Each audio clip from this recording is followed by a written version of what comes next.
পাহাড় ধসে বান্দরবান কক্সবাজারে 4 দিনে 30 মৃত্যু, ভারী বর্ষণে তলিয়ে গেছে কয়েকশো গ্রাম। বাঁচানো হয়েছে প্রধানমন্ত্রীর তহবিলের ত্রাণ।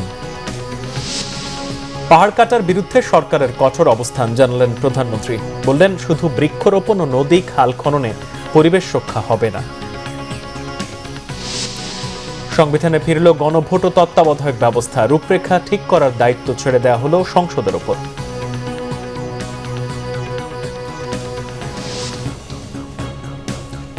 দেখছিলেন সংবাদ শিরোনাম। টানা ও ভারী বৃষ্টিতে 3 পার্বত্য জেলায় পাহাড় ধসের পাশাপাশি ও বন্যা পরিস্থিতির অবনতি হয়েছে। বান্দরবানের লামায় পাহাড় ধসে শিশুসহ 5 জনের মৃত্যু হয়েছে। দুর্যোগ পরিস্থিতিতে বান্দরবানে রবিবার পর্যন্ত সব পর্যটন কেন্দ্র বন্ধ ঘোষণা করা হয়েছে। এদিকে খাগড়াছড়ির দীঘিনালায় বন্যা পরিস্থিতির অবনতিতে 3000 মানুষ আশ্রয় কেন্দ্রে আশ্রয় নিয়েছে। বান্দরবান লামার আজিজনগর ইউনিয়নের মিশনপাড়া এলাকায় বুধবার রাতে প্রবল বৃষ্টিতে মাটির ঘরে পাহাড় ধসে পড়ে 2 পরিবারের শিশুসহ 5 জনের মর্মান্তিক মৃত্যু হয়েছে। ফায়ার সার্ভিস এলাকাবাসীর সহযোগিতায় মাটি সরিয়ে মরদেহ উদ্ধার করে। এদিকে বান্দরবান জেলা সদর লামা আলীকদম নাইক্ষ্যংছড়ি উপজেলার বিস্তীর্ণ এলাকা বন্যার পানিতে তলিয়ে গেছে। জেলা প্রশাসন 220টি আশ্রয় কেন্দ্র খুলেছে। বন্যা কবলিতরা বিভিন্ন আশ্রয় কেন্দ্রে উঠেছে। এছাড়া ব্যাপক পাহাড় ধসে রুমা, থানচি ও রোয়াংছড়ি সড়কে যানবাহন চলাচল চরমভাবে ব্যাহত হচ্ছে। খাগড়াছড়ি সদরে বন্যা পরিস্থিতির কিছুটা উন্নতি হলেও দীঘিনালায় পরিস্থিতি অপরিবর্তিত। দুর্যোগে জেলার সকল সরকারি প্রাইমারি স্কুল বন্ধ রয়েছে সাজেক, লংদু ও বাঘাইছড়ির সাথে খাগড়াছড়ি সহ সারা দেশের সড়ক যোগাযোগ। মহালছড়ির দুর্গত এলাকায় বিশুদ্ধ পানির তীব্র সংকট চলছে। এদিকে চট্টগ্রামে প্রায় 4 দিন পর বৃহস্পতিবার সূর্যের দেখা মেলায় মহানগরীতে কিছুটা কর্মচাঞ্চল্য ফিরেছে। নিচু এলাকায় এখনও কিছু পানি জমে থাকায় দুর্ভোগে লোকজন। টানা বৃষ্টিতে কক্সবাজারে পাহাড় ধসে মৃত্যুর মিছিল ক্রমশ দীর্ঘ হচ্ছে। বৃহস্পতিবার সকালে আবারও পাহাড় ধসে 2 জনের মৃত্যু হয়েছে। এ নিয়ে শহর ও রোহিঙ্গা ক্যাম্পে গত 3 দিনে নারী, পুরুষ ও শিশু শিক্ষার্থী, শিক্ষক সহ মারা গেছে 22 জন। ভারী বৃষ্টি চলতে থাকায় তলিয়ে গেছে জেলার 5 উপজেলার 40টি ইউনিয়ন, ভেঙে গেছে নদী ও খালের ছোট ছোট বাঁধগুলো। পানিবন্দী প্রায় 3 লাখ মানুষ। দেখা দিয়েছে বিশুদ্ধ পানির সংকট। চকরিয়ার মাতামুহুরী ও কক্সবাজারের বাঁকখালী নদীর পানি বিপদসীমার উপরে। এ অবস্থায় খাল বিলের পানি দ্রুত নামতে না পারায় জনদুর্ভোগ আরও বেড়েছে। জলজট ও কৃত্রিম বাঁধের কারণে পানি নামতে পারছে না। পাহাড় ধসের ঝুঁকি থাকায় উপজেলা প্রশাসনের পক্ষ থেকে পাহাড়ের পাদদেশে বসবাসরতদের মাইকিং করে আশ্রয় কেন্দ্রে যেতে বলা হলেও অনেকেই তা মানছেন না। গত 3 দিনে এখন পর্যন্ত পাহাড় ধসে মারা গেছে 19 জন। টানা ভারী বৃষ্টিতে জেলার বেশ কিছু এলাকার মানুষ পানিবন্দী। মানুষের বিষয়ে খোঁজ নিয়মিত রাখা হচ্ছে বলে জানিয়েছেন প্রশাসন। এদিকে জেলায় আরও 2 দিন অতি ভারী বৃষ্টির পূর্বাভাস দিয়েছে আবহাওয়া অধিদপ্তর। সমুদ্র বন্দরগুলোতে 3 নম্বর সতর্ক সংকেত বহাল রাখার নির্দেশ দেওয়া হয়। চট্টগ্রাম, পার্বত্য চট্টগ্রাম ও কক্সবাজার সহ 4 জেলায় বন্যা ও বর্ষণের সময় পাহাড় ধসে এ পর্যন্ত 30 জনের প্রাণহানি হয়েছে, জানিয়েছেন দুর্যোগ ব্যবস্থাপনা ও ত্রাণমন্ত্রী আসাদুল হাবিব দুলু। এসব এলাকার দুর্যোগ মোকাবিলায় নিয়মিত সহায়তার পাশাপাশি প্রধানমন্ত্রীর ত্রাণ তহবিল থেকেও 20 লাখ টাকা করে সহায়তা পাঠানো হয়েছে বলে জানান তিনি। বৃহস্পতিবার সংসদে 300 বিধিতে দেয়া বক্তব্যে এই তথ্য জানান আসাদুল হাবিব দুলু। জেলায় 10 লক্ষ টাকা জিআর ক্যাশ পাঠিয়েছি এবং প্রত্যেকটি জেলায় আমরা 200 মেট্রিক টন করে চাউল বরাদ্দ দিয়েছি। আজকে আবার আমরা আমাদের মন্ত্রণালয় থেকে 25 লক্ষ টাকা চট্টগ্রামে, 20 লক্ষ টাকা কক্সবাজারে, 10 লক্ষ টাকা রাঙ্গামাটিতে, 10 লক্ষ টাকা খাগড়াছড়িতে, 10 লক্ষ টাকা বান্দরবনে দিয়েছি। মাননীয় প্রধানমন্ত্রী তার ত্রাণ ভান্ডার থেকে প্রত্যেকটি জেলায় 20 লক্ষ টাকা ইতিমধ্যে উনি বরাদ্দ দিয়েছেন এবং উনি সার্বক্ষণিক এটি দেখভাল করছেন, আমাদেরকে নির্দেশনা দিচ্ছেন।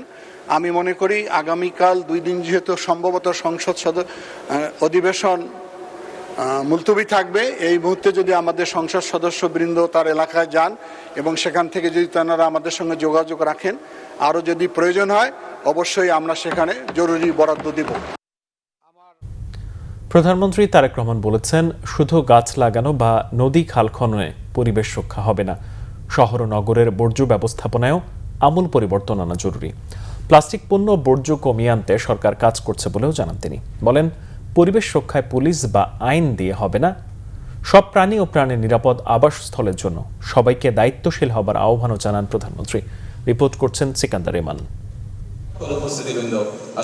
প্রধানমন্ত্রী তারেক রহমান বলেছেন, সরকার যে 20,000 কিলোমিটার খাল ও নদী খনন করছে তা কৃষকদের সুবিধা দেওয়ার পাশাপাশি পরিবেশ রক্ষায় ভূমিকা রাখবে। সরকারের নেওয়া উদ্যোগ বাস্তবায়ন করতে পারলে নিরাপদ সবুজ বাংলাদেশ সম্ভব বলে জানান তিনি। আগারগাঁয়ে চীন মৈত্রী সম্মেলন কেন্দ্রে বিশ্ব পরিবেশ দিবস ও পরিবেশ মেলার উদ্বোধন করেন প্রধানমন্ত্রী তারেক রহমান। প্রধানমন্ত্রী জানান, 5 বছরে 25 কোটি গাছ রোপণের সিদ্ধান্ত নিয়েছে সরকার। কোন মাটিতে কোন আবহাওয়ায় কোন গাছ লাগাতে হবে সেদিকটি লক্ষ্য রেখেই গাছ রোপণ করতে হবে। এই বনায়ন পশু পাখি বিভিন্ন প্রাণী কীট পতঙ্গের জন্য নিরাপদ বাসস্থান কিংবা প্রয়োজনীয় আহারের যোগান দিতে পারে কিনা এটিও কিন্তু আমাদের চিন্তার মধ্যে থাকা প্রয়োজন। কারণ আমরা অনেক গাছ অনেক কিছু কেটে ফেলার কারণে যেটি হচ্ছে সমস্যা, অনেক পোকামাকড় অনেক কিছু কিন্তু বিলুপ্ত হয়ে যাচ্ছে, যেটাও পরিবেশের জন্য ক্ষতিকারক। গাছপালা, প্রাণী অর্থাৎ সকল জীব এবং মাটি, পানি, বায়ু, জড় পরিবেশ সবকিছু যাতে স্বাভাবিকভাবে মিলেমিশে থাকতে পারে, বনায়নের মাধ্যমে, ফরেস্টেশনের মাধ্যমে এরকম একটা ইকোসিস্টেম বজায় এবং বহাল রাখায় আমরা চেষ্টা করছি। বর্তমান সরকার যে কাজগুলো করছে তার ভিতর দিয়ে এই পুরো জিনিসটাকে একসাথে রাখার, পরিবেশের যে ঠিকঠাক সেটাই আমাদের লক্ষ্য। শুধু যে গাছ লাগাবো আমরা, শুধু যে প্লাস্টিক সরাবো তা না, অনেকগুলো ইন্টিগ্রেটেড জিনিস আছে, সেগুলোকে আমরা খেয়াল রাখার চেষ্টা করছি। সবুজ প্রকৃতির সঙ্গে উন্নয়ন সমানতালে এগিয়ে নেওয়া সরকারের লক্ষ্য বলেও জানান প্রধানমন্ত্রী তারেক রহমান। বসবাসের অযোগ্যর তালিকায় বিশ্বের 3য় অবস্থানে ঢাকা এমন প্রতিবেদনের উদাহরণ টেনে বিষয়টিকে গুরুত্বের সঙ্গে নিয়ে সবাইকে সচেতন হওয়ার আহ্বান জানান প্রধানমন্ত্রী। আমরা যদি আমাদের নদীগুলোকে বাঁচাতে না পারি তাহলে অবশ্যই কিন্তু কৃষি, খাদ্য নিরাপত্তা এবং পানির নিরাপত্তার কোনোটাই নিশ্চিত করা সম্ভব হবে না, কোনোটাই নিশ্চিত করা সম্ভব হবে না। এ কারণেই ইকোসিস্টেম রক্ষা করাটা অত্যন্ত জরুরি। উন্নয়ন ও পরিবেশকে একে অপরের প্রতিদ্বন্দ্বী হিসেবে না দেখে বরং প্রকৃতির সঙ্গে সম্প্রীতি বজায় রেখে উন্নয়ন এবং সমৃদ্ধি গড়ে উঠুক, এটি বর্তমান সরকারের প্রত্যাশা, বর্তমান সরকারের পরিকল্পনা, ইচ্ছা, যেভাবেই আমরা বলি এখানে। ছাদ বাগান, নগর ফরেস্টেশন, নগর বনায়ন, GIS ভিত্তিক বৃক্ষরোপণ, নদী তীর এবং খালের দুপাশে সবুজায়ন এবং ইকো ট্যুরিজমকে সরকার অর্থনীতির নতুন ক্ষেত্র হিসেবে আমরা বিকশিত করতে চাই। বৃক্ষরোপণ ও সবুজায়নে ভূমিকার জন্য ব্যক্তি ও প্রতিষ্ঠান পর্যায়ে বিভিন্ন ক্যাটাগরিতে পরিবেশ পদক তুলে দেন প্রধানমন্ত্রী। এ সময় বৃক্ষরোপণ ও বৃক্ষমেলার উদ্বোধন করেন প্রধানমন্ত্রী তারেক রহমান। বিভিন্ন স্টল ঘুরে দেখেন তিনি। সিকান্দার রেমান, বাংলা ভিশন, ঢাকা। তত্ত্বাবধায়ক সরকার ব্যবস্থা বিলোপ সহ বেশ কিছু বিষয়ে পরিবর্তন করে সংবিধানের ৫৫ সংশোধনী নিয়ে হাইকোর্টের দেওয়া রায় বহাল রেখেছে আপিল বিভাগ। হাইকোর্টের রায়ের বিরুদ্ধে করা আপিল খারিজ করে দিয়েছে দেশের সর্বোচ্চ আদালত। টানা ৩ দিন শুনানি শেষে প্রধান বিচারপতি জুবায়ের রহমান চৌধুরীর নেতৃত্বাধীন 4 সদস্যের আপিল বিভাগ বৃহস্পতিবার সকালে এই রায় দেয়। ফলে তত্ত্বাবধায়ক সরকার ব্যবস্থা ও গণভোটের বিধান পুনর্বহাল সংক্রান্ত হাইকোর্টের রায় আপিল বিভাগ বহাল রেখেছে বলে জানিয়েছেন অ্যাটর্নি জেনারেল মোহাম্মদ রুহুল কুদ্দুস কাজল। 2011 সালে আওয়ামী লীগ সরকারের আনা এই সংশোধনীর মাধ্যমে তত্ত্বাবধায়ক সরকার ব্যবস্থা বিলুপ্ত, গণভোটের বিধান বাতিল এবং সংবিধানের বিভিন্ন বিষয়ে পরিবর্তন আনা হয়। পরে 2024 সালে হাইকোর্ট এই সংশোধনের কয়েকটি ধারাকে সংবিধানের মৌলিক কাঠামোর পরিপন্থী বলে ঘোষণা করে বাতিল করেন। সেই রায়ই বহাল রাখল সর্বোচ্চ আদালত। রায়ের ফলে হাইকোর্টের আইনমন্ত্রী অ্যাডভোকেট আসাদুজ্জামান বলেছেন, ৫৫ সংশোধনী ছিল বাংলাদেশের মানুষের গণতন্ত্রের যাত্রাপথে এক অন্তরায়। জুলাই সনদকে সামনে রেখে বাকি সংশোধনীগুলো সংসদে আলোচনা করে জনগণের স্বার্থের কথা মাথায় রেখে সংবিধান সংশোধন করা হবে। রায়ের কপি হাতে পেলে পুরো রায় চুলচেরা বিশ্লেষণ করে পরবর্তীতে সিদ্ধান্ত নেওয়া হবে। আগামী জাতীয় নির্বাচন নির্দলীয় তত্ত্বাবধায়ক সরকার ব্যবস্থার অধীনে হবে বলেও জানান আইনমন্ত্রী। একই কথা বলে দিয়েছেন, যেটা পার্লামেন্ট সিদ্ধান্ত নেবেন, আর হাইকোর্ট যেগুলো আপনার অবৈধ ডিক্লেয়ার করছে সেগুলো বহাল রেখেছে। সুতরাং হাইকোর্টের রায় বহাল আছে, আর বাকি যেগুলো আছে সেগুলো আমরা সংবিধান সংশোধনের মাধ্যমে যা যা পদক্ষেপ নেওয়া দরকার আমরা পার্লামেন্টের সামনে প্লেস করব এবং সেই অনুসারে করব, এবং সেখানে আমাদের এই সংশোধনীগুলো আনতে আমাদের মুখ্য বিবেচ্য বিষয় থাকবে জুলাই চার্টার। জনগণ খুশি কিনা সরকার সেটা দেখবে, জন আকাঙ্ক্ষা পূরণ হয়েছে কিনা। আমি মনে করি 2-4টা গুরুত্বপূর্ণ ইস্যুতে জন আকাঙ্ক্ষা পূরণ হয়েছে নিশ্চয়ই। আর অন্য ইস্যুগুলো যেহেতু পার্লামেন্টের সাথে আমি মনে করি রাইটলি বলেছেন, পার্লামেন্ট ইজ দ্য অথরিটি। যে পার্লামেন্ট একটা আইন প্রণয়ন করতে পারে সেই পার্লামেন্ট সেই একই আইন বাতিল করতে পারে। দর্শক, এই মুহূর্তে ঢাকা বিশ্ববিদ্যালয়ের টিএসসিতে আছেন আমাদের বিশেষ প্রতিনিধি রিশান নাসরুল্লাহ, যুক্ত হব তার সাথে। রিশান, বিশ্বকাপে প্রথম দল হিসেবে সেমিফাইনাল উঠল ফ্রান্স। দর্শকদের, ভক্তদের উন্মাদনা কেমন দেখছেন?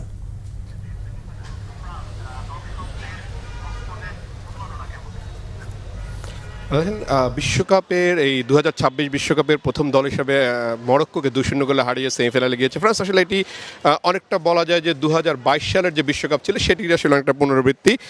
এর আগে আসলে সেমিফাইনালে ফ্রান্স মরক্কোকে 2-0 গোলে হারিয়ে ফাইনালে গিয়েছিল। এবার সেটি কোয়ার্টার ফাইনালেই ফ্রান্স মরক্কোকে হারিয়ে সেমিফাইনালে নিশ্চিত করেছে, প্রথম দল হিসেবে সেমিফাইনালে নিশ্চিত করেছে। আজকে আসলে টিএসসিতে যে জায়ান্ট স্ক্রিনে যে খেলা দেখাচ্ছিল বড় পর্দায়, সেটিতে আসলে তুলনামূলকভাবে আর্জেন্টিনা বা ব্রাজিলের খেলার দিনে যেই পরিমাণ দর্শক সাধারণত টিস দেন, আজকে কিন্তু তার ধারে কাছেও খুব একটা দর্শক ছিল না। তার সাথে গুড়ি গুড়ি বৃষ্টি ছিল, এই কারণে আসলে দর্শকদের সংখ্যা যথেষ্ট কম ছিল। তারপরে যারা এসেছিলেন তার মধ্যে অনেকেই ছিলেন ফ্রান্স এবং মরক্কোর সমর্থক। মরক্কোর যে সমর্থক তারা বললেন যে আসলে তাদের যে প্রধান স্ট্রাইকার সাইবেরি, তার ইনজুরির কারণে আসলে তারা মূলত পিছিয়ে গেছেন, এটি তারা বলছেন। তারা আশা করছিলেন যে গতবারের যে হার সেটির প্রতিশোধ হয়তো মরক্কো নিতে পারবে, কিন্তু যেহেতু মরক্কো হেরে গিয়েছে তাই তারা আসলে অনেকটা হতাশা নিয়েই এই টিএসসি ত্যাগ করেছে। অন্যদিকে ফ্রান্সের যে সমর্থক ছিলেন তারা অনেকটা উচ্ছ্বাস প্রকাশ করেন এবং তারা যেটি বলছেন, ফ্রান্সের সমর্থক যেটি বলছেন, তারা ফাইনাল আসলে আর্জেন্টিনাকে দেখতে চান, কারণ তারা বলছেন যে আমরা চাই আর্জেন্টিনা ফাইনাল আসুক এবং গতবারের হারের প্রতিশোধটি আসলে ফ্রান্স সমর্থকরা আর্জেন্টিনাকে হারিয়ে চ্যাম্পিয়ন হতে চাচ্ছেন। অর্থাৎ এখন ফুটবলের যে দৈরথটা সেটা কিন্তু এখন এই আর্জেন্টিনা ব্রাজিলকে ছাপিয়ে আর্জেন্টিনা ফ্রান্স হয়ে দাঁড়িয়েছে। এবং এই বাংলাদেশের যখন যে দর্শক জানেন যে যারা ব্রাজিলের সমর্থক তারা এখন এখানে ফ্রান্সের হয়ে খেলা দেখেন। আমি অনেক দর্শক দেখেছি যারা ব্রাজিলের জার্সি পরে ফ্রান্সের পতাকা মাথায় ব্যান্ডানা নিয়ে এখানে বসেছিলেন। আবার অন্যদিকে আর্জেন্টিনার সমর্থকরা কিন্তু আজকে মরক্কোর পতাকা নিয়ে এখানে বসেছিলেন। মোটা থেকে আসলে টিএসসিটা একদম উচ্ছ্বাস ছিল এবং ফ্রান্স জেতার পরে ফ্রান্সের সমর্থকরা আসলে একটা মিছিল করে চলে গেছেন। এই মুহূর্তে এখন যেহেতু গুড়ি গুড়ি বৃষ্টি হচ্ছে এই কারণে এই জায়গাটি এখন টিএসসি জায়গাটি অনেকটাই খালি। রিশান, আপনাকে ধন্যবাদ। স্থানীয় সরকার, পল্লী উন্নয়ন ও সমবায় প্রতিমন্ত্রী মীর শাহ আলম বলেছেন তিনি প্রধানমন্ত্রী তারেক রহমানের বন্ধু না, বিএনপির সাধারণ একজন কর্মী। সচিবালয়ে বাংলাদেশ সেক্রেটারিয়েট রিপোর্টার্স ফোরাম আয়োজিত বিএসআরএফ সংলাপে অংশ নেন স্থানীয় সরকার, পল্লী উন্নয়ন ও সমবায় প্রতিমন্ত্রী মীর শাহ আলম। জানান, এই বছরে স্থানীয় সরকার নির্বাচন হবে, এজন্য বাজেটে বরাদ্দ রাখা আছে। এ সময় প্রতিমন্ত্রী বলেন তিনি প্রধানমন্ত্রী তারেক রহমানের বন্ধু নন, বিএনপির একজন কর্মী। তবে বগুড়ার মানুষ হিসেবে তারেক রহমানের সাথে তার ভালো যোগাযোগ রয়েছে। এ নিয়ে অতিরঞ্জিত কিছু না বলার অনুরোধ করেন মীর শাহ আলম। এলজিআরডি প্রতিমন্ত্রী জানান, বগুড়া উন্নয়ন বঞ্চিত ছিল, এখন উন্নয়ন চাওয়া বগুড়াবাসীর জন্য অপরাধ কিনা সেই প্রশ্ন রাখেন এলজিআরডি প্রতিমন্ত্রী। বগুড়ায় তুরস্কের সাথে জয়েন্ট ভেঞ্চারে ড্রোন তৈরির কারখানা করা হবে বলেও জানান তিনি। স্থানীয় সরকার নির্বাচনগুলোর জন্য প্রাথমিক প্রস্তুতি যেটি তারা শুরু করেছেন, সিটি কর্পোরেশন, উপজেলা, পৌরসভা, জেলা পরিষদ, ইউনিয়ন, এই নির্বাচনগুলো করবার জন্য তারাও প্রাথমিক যে প্রস্তুতি তারাও শুরু করেছে। সব মিলিয়ে এই বছরটি সরকারের যেমন এই বড় একটি বাজেট বাস্তবায়নও যেমন একটা চ্যালেঞ্জ হবে, আমাদের সামনে নির্বাচনগুলো আসবে, এখানেও নির্বাচন অবাধ, সুষ্ঠু, নিরপেক্ষ এবং মানুষের কাছে গ্রহণযোগ্য করবার জন্য সরকারের জন্য একটা চ্যালেঞ্জ রয়েছে। বিদ্যমান প্রত্যর্পণ চুক্তির আওতায় শেখ হাসিনাকে দেশে ফিরিয়ে আনার আইনি ও কূটনৈতিক প্রক্রিয়া অনুসরণ করে তাকে বিচারের মুখোমুখি করতে সরকার সচেষ্ট রয়েছে জানিয়েছেন পররাষ্ট্র প্রতিমন্ত্রী শামা ওবায়েদ। পররাষ্ট্র মন্ত্রণালয়ের সাংবাদিকদের সঙ্গে মতবিনিময়কালে তিনি একথা বলেন। বাংলাদেশ সরকার ভারতের সরকারের সাথে যেটা ইন্টারিমের সময় যে যোগাযোগটা শুরু হয়েছে সেটা এখন সেই ডিপ্লোম্যাটিক চ্যানেলে এটা চলমান আছে এবং যখন আমরা ওই প্রপার চ্যানেলে যখন একজন বন্দি বিনিময় চুক্তির আওতায় বা একজন আসামিকে যখন ফেরত আনা হয় সেই যেই প্রোটোকল আছে, যেই নর্মস আছে, সেই নর্মস অনুযায়ী ওনাকে এনে এখানে অন্য বিচার করা হবে। সেটাই তো মনে হয় বাংলাদেশের জনগণ চায়, যে এখানে যে অন্যায়গুলো হয়েছে, যেই দুর্নীতি হয়েছে, খুন গুম হয়েছে, সেগুলোর একটি সুষ্ঠু স্বচ্ছ বিচার বাংলাদেশের মাটিতে হবে। জুলাই গণঅভ্যুত্থানের আকাঙ্ক্ষা বাস্তবায়নে দীর্ঘমেয়াদী অঙ্গীকারের আহ্বান জানিয়েছেন বিভিন্ন দলের নেতাসহ বিশিষ্টজনরা।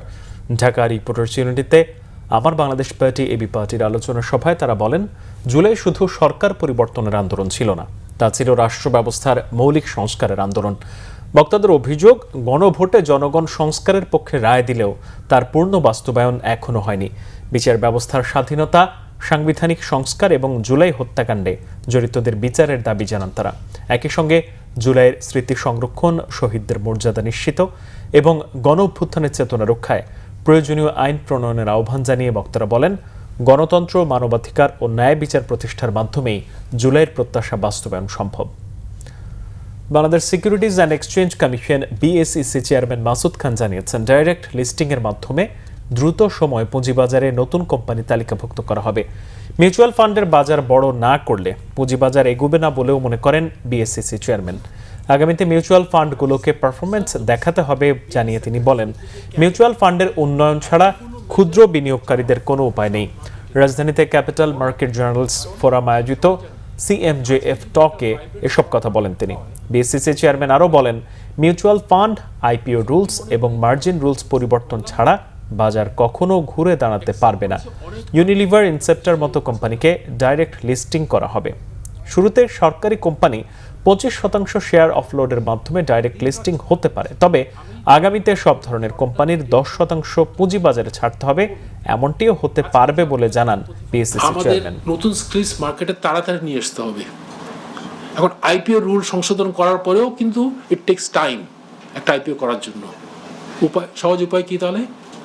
সহজ উপায় হচ্ছে ডাইরেক্ট লিস্টিং রেগুলেশন। আমাদের যে বর্তমান ডাইরেক্ট লিস্টিং রেগুলেশন যেটা আছে, এটা মার্কেট বান্ধব না। এটা শুধু বলা হয়েছে সরকারি কোম্পানি করতে পারে, তাও 25% আপনাকে অফলোড করতে হবে। এটা তো কোনো নিয়ম হলো না। তো আমরা চেঞ্জ করে দেবো এটাকে। আমরা যেটা করব, যে কোনো company can apply with 10% offloading, যে কোনো কোম্পানি। আমি দেখবো বাকিটা যে কোম্পানিটা কিরকম। মিডিয়া আপনারা কাকে সংবাদ শেষ করব শিরোনামগুলো আরও একবার জানিয়ে।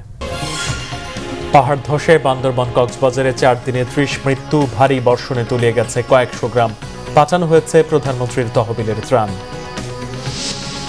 পাহাড় কাটার বিরুদ্ধে সরকারের কঠোর অবস্থান জানালেন প্রধানমন্ত্রী, বললেন শুধু বৃক্ষরোপণ ও নদী খাল খননে পরিবেশ রক্ষা হবে না। সংবিধানে ফিরল গণভোট ও তত্ত্বাবধায়ক ব্যবস্থা, রূপরেখা ঠিক করার দায়িত্ব ছেড়ে দেওয়া হলো সংসদের ওপর।